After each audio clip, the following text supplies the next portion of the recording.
sort of talk, where you can travel in Uruguay for weeks and never see a vegetable. It's wonderful. How do you travel? How do you be a good guest if you're saying no to every, it drives me out of my mind that you could be, if you're lucky enough to go to Vietnam, or any of the countries, the poorer countries I've been to, where people who otherwise could not afford it are incredibly generous to me. Vietnam is a place, by the way, where they will see a Westerner and total strangers will offer you food. They will bankrupt their family for 2 or 3 days just for the honor and the pride of showing you what they love, what they like to eat, what they're good at. So I like to, I think about, what happens, as has happened with me. I'm sitting in a rice farm in the Mekong Delta. They offer me a chicken, their only chicken that they can afford for a week. And I say, well, do you have a spinach salad? Maybe some tofu? They're not going to understand that. This is a terrible, terrible, terrible insult. There's just anyone who can eat meat, of course, would, unless you're Hindu, which I get. By the same token, and to take this a little further, I think it's your responsibility as a traveler.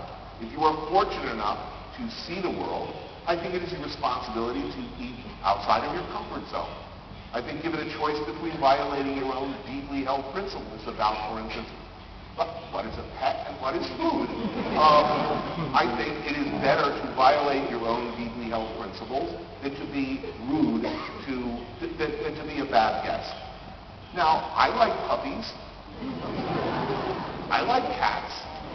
And I certainly, in my own life, I have not eaten either of those animals. And I have made every effort in my travels to avoid a situation where I might be offered a cat or dog. However, if I were to find myself, as happens, you will find, for instance, often in China, Vietnam, Laos, often as an honored guest, your host will say, Mr. Bourdain, or honored guest, for you we have something very special. And what this often means is it beating heart of a cobra, bear bile, it means something often wriggly or snake or involving snake. But I like to think that if I found myself in these awkward circumstances where suddenly my kind, generous, and fairly poor host suddenly shows up with a big platter of puppy heads, steamed puppy heads, I like to think that rather than offend my host, I would in fact violate my deeply held principles and say, pass Skippy, pass Monkey.